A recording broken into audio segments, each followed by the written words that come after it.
Selamat pagi siswa-siswi kelas 11 MIA. Pada pagi hari ini kita akan mempelajari topik akhir daripada gelombang cahaya, yaitu tentang interferensi dan difraksi Kisi. Ini adalah dua topik setelah mempelajari tentang polarisasi dan difraksi pada celah tunggal. Sebelum kita memahami tentang interferensi cahaya, yang menyatakan bahwa interferensi itu merupakan perpaduan dua atau lebih sumber cahaya yang koheren. Koheren artinya frekuensinya beda fase dan amplitudonya sama. Maka kita perlu mengetahui latar belakang daripada percobaan interferensi yang dilakukan oleh Thomas Young ini. Sebagai animasinya, kita perhatikan.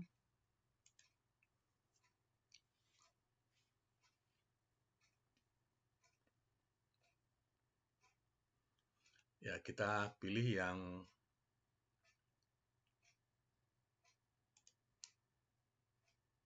topiknya. Ini kalau air, ini bunyi, dan kita lihat yang topik cahaya. Jadi apabila gelombang cahaya dipancarkan oleh sebuah sumber dan dilewatkan pada sebuah celah, yaitu ini ada sebuah celah, maka akan nampak bahwa bentuk gelombang yang awalnya dipancarkan ini akan berubah. Ini bisa kamu bedakan. Dan apabila diperhatikan pada layar, kita akan lihat bahwa ada warna terang dan gelap. Yang pasti pertama, perubahan ini yang kita sebut dengan difraksi cahaya. Agar lebih jelas, kita pergunakan gelombang yang panjang gelombangnya menghasilkan warna kuning.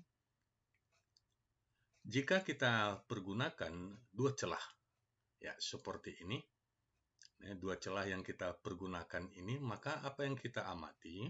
Bahwa satu sumber cahaya yang melewati dua celah ini akan mengalami interferensi perpaduan, di mana perpaduan itu kita dapati yaitu adanya puncak dan lembah gelombang.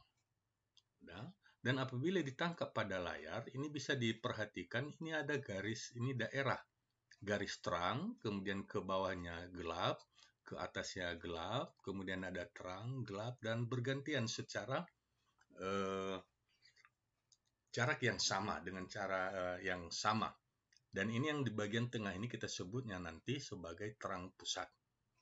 Jadi di sini kita melihat interferensi cahaya, yaitu perpaduan dua sumber cahaya, yaitu yang melalui dua celah,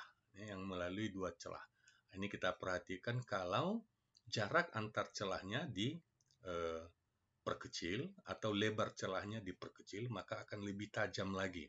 Akan lebih tajam warna terang dan gelap yang dihasilkan. Selanjutnya kita akan memahami bahwa kalau kita ambil gambaran yang kita sudah amati tadi melalui animasi, maka Thomas Young ingin menghasilkan satu pengamatan bagaimana agar dihasilkan terang yang lebih tajam lagi. Untuk itu, kita akan pergunakan metode matematisnya secara diagram. Ini tadi animasi yang pertama, di mana ada perpotongan antara dua sumber gelombang atau puncak gelombangnya dan perpotongan antara sumber gelombang yang berlawanan. Nah, kita akan lihat nanti istilahnya yang menghasilkan cahaya yang minimum atau gelap, dan ini maksimum. Dan ini akan terjadi secara bergantian seperti animasi yang kita dapati. Dan untuk satu warna, ini yang kita sebut terang, gelap, dan secara bergantian. Secara matematis, untuk mendapatkan satu garis terang, contohnya kalau kita lihat di sebelah kiri ini terang pusatnya, terus gelap ke atas, terang yang bagian atas. Tentu terang yang bagian atas ini dihasilkan oleh dua berkas yang bersumber dari celah yang atas dan celah yang bawah. Jadi perpaduan daripada dua sumber gelombang yang koheren. Mengapa koheren? Karena memang sumbernya satu, amplitudo, frekuensi, dan fasenya tetap. Bagaimana setelah mendapatkan terang, maka setelah itu kita akan peroleh gelap dan demikian seterusnya. Tentu secara matematisnya, untuk mendapatkan pada jarak berapa, ini Y, pada jarak berapa ini terang pertama ini dihasilkan, orde pertama kita sebut ini ya.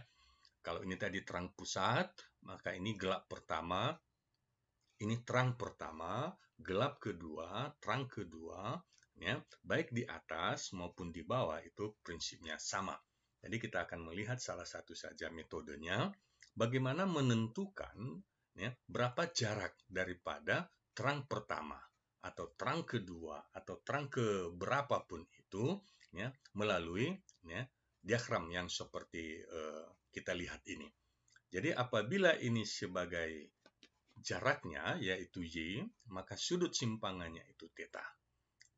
Maka jika jarak antara ini layar dengan celahnya itu L, maka kita dapati suatu persamaan untuk menghasilkan terang atau untuk menghasilkan gelap. Nah, metodenya ini kita amati. Yang pertama kita harus ketahui bahwa terang dan gelap yang kita sebutkan sebelumnya itu diistilahkan sebagai interferensi yang konstruktif, yaitu interferensi yang menghasilkan pita terang. Mengapa pita terang? Karena ini dua gelombang. Perhatikannya gelombang yang atas dengan yang bawah, dua buah gelombang dipadukan menjadi satu gelombang yang lebih besar.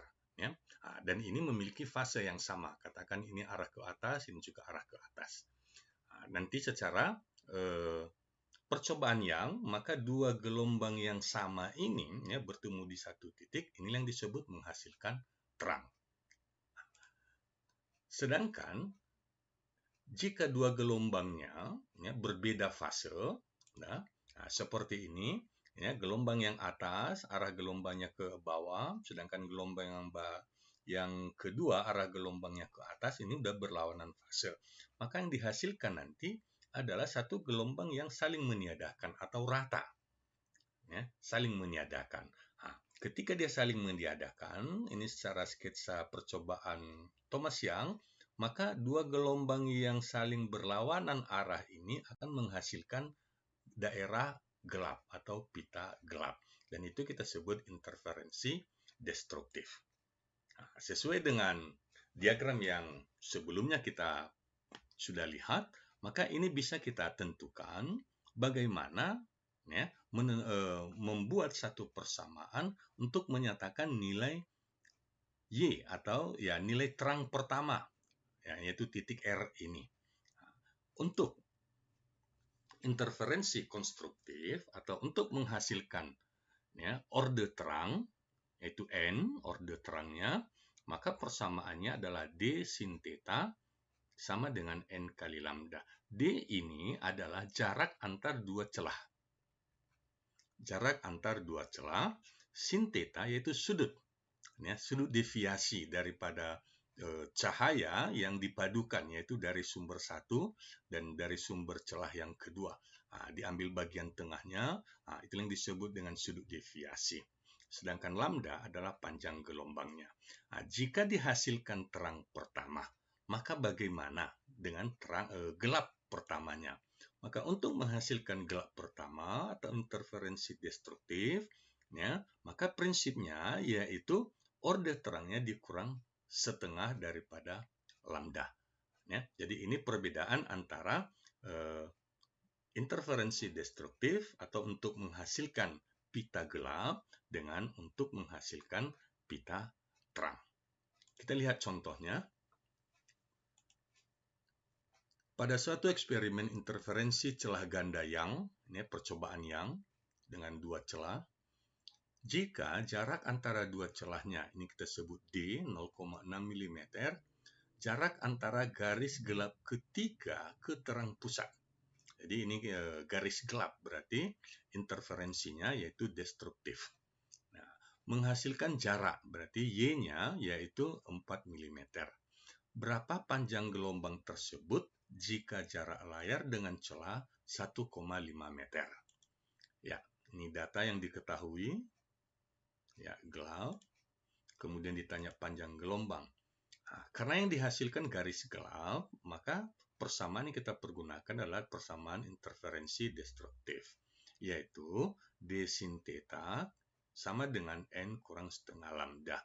Sin theta, ya, dengan sudut deviasi yang dimaksud tadi itu, kalau kita lihat geometrisnya, itu adalah, ya, jarak Y-nya atau P dengan perbandingan depan sudut Y atau P dengan sisi daripada sudutnya, yaitu kita sebut dengan L, jarak layar ke celah. Nah, dengan persamaan ini, ya, tidak harus mempergunakan sinus theta. Angkanya kita masukkan, ya, ini D-nya, jarak antara dua celah, kemudian P-nya atau Y, bisa juga Y, ya, di buku cetak kita pergunakan Y, 4 mili, dan jarak layar ke celah itu 1,5 meter.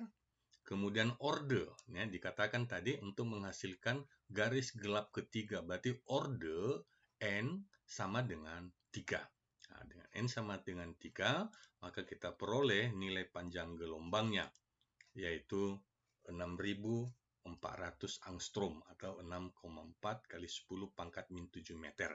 Di mana 1 meter itu sama dengan 1 kali 10 pangkat min 10 angstrom. Jadi inilah salah satu contoh eksperimen atau percobaan interferensi celah ganda yang artinya sumber cahayanya hanya ada 2. Ya, interferensi dalam kehidupan kita sehari-hari sering kita amati, ya, dan sering kita terkagum melihatnya, ya, karena akan nampak warna-warni dari satu peristiwa yang sedang kita lihat. Dan mengapa hal tersebut terjadi? Ya, bahwa ini yang kita sebut dengan interferensi lapisan tipis, yaitu terjadinya perpaduan cahaya pada sebuah lapisan atau sebuah benda yang tipis, ya, dan memiliki indeks bias. Nah, sehingga lapisan daripada, ya, atas dan bawahnya, kalau ini misalnya kita sebut sebagai lapisannya, maka ini lapisan atas, ini lapisan bawah. Ya, ketika disinari cahaya, maka lapisan atas ini akan dipantulkan. Dan ada juga cahaya yang menembus ke dalam lapisan tersebut, kemudian baru dipantulkan. Maka apa yang kita amati akan nampak kepada kita, ke mata kita sebelah sini, kita akan melihat nih, ada sesuatu yang kita amati itu memiliki panjang gelombang yang berbeda atau memiliki warna-warni yang indah. Ya, misalnya pelangi, nah, seperti itu. Ya, mungkin di kaca spion atau kaca mobil kita ada bintik air, kemudian ketika disinari, maka bintik itu akan memantulkan cahaya dan akan nampak ke kita warna pelangi. Nah, warna pelangi. Dan beberapa hal yang terjadi, ya, misalnya pada lapisan sabun atau balon sabun. Nah, ini contohnya. Ya. Nah, ini terjadi interferensi, ya, interferensi daripada lapisan sabun itu sendiri. Kemudian kita amati lagi pada lapisan minyak. Ya, kalau ada minyak tumpah di atas permukaan air, maka kita akan mengamati akan terjadi warna-warni, ya, pada permukaan tersebut. Kemudian demikian juga dengan kalau kita amati bulu merak yang indah. Nah, ternyata hal ini juga oleh karena, ya, pemantulan daripada cahaya pada permukaan daripada bulu merak tersebut yang memiliki indeks bias. Ya, mungkin ada hal yang lain yang kita bisa amati. Ya, ini animasi daripada peristiwa interferensi pada lapisan tipis.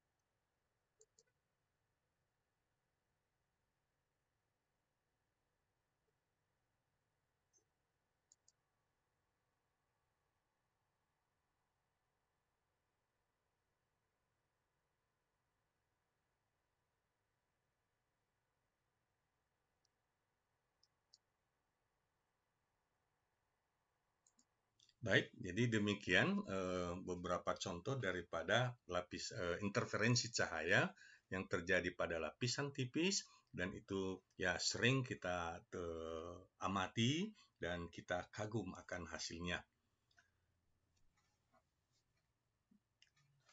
Interferensi yang dihasilkan untuk lapisan konstruktif ini didapatkan dengan satu persamaan, ya, 2 kali D, yaitu tebal daripada lapisan tersebut, ya, kemudian N ini indeks bias, dan cos theta ini sudut, biasanya arah cahaya yang datang ke suatu benda, dan kemudian M ini adalah orde, ya, orde konstruktif yang terjadi. Ya, kalau tadi simbolnya N, maka sekarang kita pakai M karena ada simbol N juga untuk indeks bias. Jadi M tambah setengah lambda. Sebagai contoh untuk lapisan tipis ini, ya, lapisan tipis gelembung sabun memiliki indeks bias 4/3 disinari cahaya dengan arah tegak lurus. Ya, dengan arah tegak lurus, berarti terhadap garis normal, ya, dia 0 derajat. Panjang gelombang 6.000 angstrom, berarti 6.000 kali 10 pangkat minus 10, atau 6 kali 10 pangkat min 7. Tebal minimum lapisan gelembung sabun agar terjadi interferensi konstruktif yang pertama, berarti M sama dengan 1. Ya, untuk mendapatkan konstruktif yang pertama. Ya. Data yang diketahui, ya, konstruksi yang pertama, ya, M sama dengan 0, M sama dengan 0 untuk orde pertama. Yang ditanya adalah berapa tebalnya. Dengan mempergunakan persamaan interferensi konstruktif pada lapisan tipis, ya, 2N, N ini adalah, ya, 2, N adalah indeks bias, yaitu 4/3, D itu tebal lapisan, dan cos theta tadi tegak lurus, ya. Berarti kalau tegak lurus terhadap bidang berarti 90 derajat. Tapi terhadap garis normalnya berarti dia berimpit. Nah, maka dia disebutkan tetanya 0. Nah, kemudian M. M adalah orde pertama, maka nilai M-nya adalah 0 tambah setengah lambda. Lambda tadi 6.000 angstrom atau 6 kali 10 pangkat min 7. Nah, maka dengan menghitung data ini kita peroleh bahwa supaya terjadi interferensi konstruktif yang pertama pada gelembung sabun yang indeks biasnya 4/3, diperlukan tebal daripada lapisan gelembung itu adalah 1125 angstrom. Ya, 1125 angstrom. Sehingga kalau kita buat dalam mikro ini sekitar 0,1 mikrometer tebalnya, sangat tipis sekali. Ya, inilah contoh untuk interferensi pada lapisan tipis.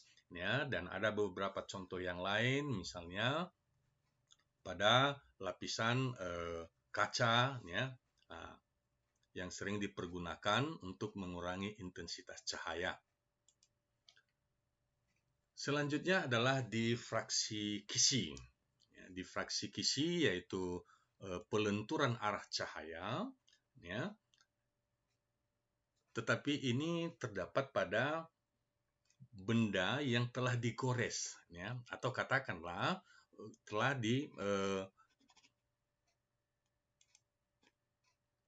memiliki gores yang sangat banyak atau celah yang sangat banyak. Kalau tadi pada percobaan Thomas Young itu hanya ada 2 celah, nah, makanya disebut dia celah ganda. Maka pada percobaan difraksi kisi, maka celahnya akan sangat banyak sekali. Ya. Dan kemudian jarak antara celah gores ke gores yang berikutnya, ya, itu disebut sebagai tetapan kisi. Berapa besar jarak itu adalah seperbanyak goresan. Ya. Jadi kalau misalnya dalam 1 cm ada 10 goresan, ya, maka jarak antar goresan itu, ya, kita sebut sebagai 0,1 cm. Seperti itu. Ya, ini adalah salah satu contoh alat difraksi kisi yang ada di laboratorium kita, sekalipun kita tidak praktek, Nah, ini alatnya, dan inilah misalnya, inilah yang disebut dengan kisi. Jadi kisi ini adalah kaca, ya lah, seperti lapisan kaca yang sudah digores sangat banyak. Ya, dengan panjang yang demikian ada 100 goresan setiap milimeter. Nah, jadi ada 100 goresan setiap milimeter. Nah, lebih kecil lagi tetapan kisinya ini 300 goresan per milimeter. Udah, berarti setiap milimeter ada 300 goresan. Jadi lebih sangat kecil dan itu digores dengan sinar laser. Dan ini yang lebih kecil lagi 600 goresan per milimeter. Ya. Jadi kalau ada 600 goresan per milimeter, berarti jarak antar satu goresan ke goresan yang lainnya yaitu 1/600 milimeter. Nah, seperti itu menentukan tetapan kisinya. Ya, ini contohnya. Kalau kita perbesar, inilah kisi yang dimaksud, celah-celah yang dimaksud. Jadi sumber cahayanya bukan lagi 2, tetapi sangat banyak.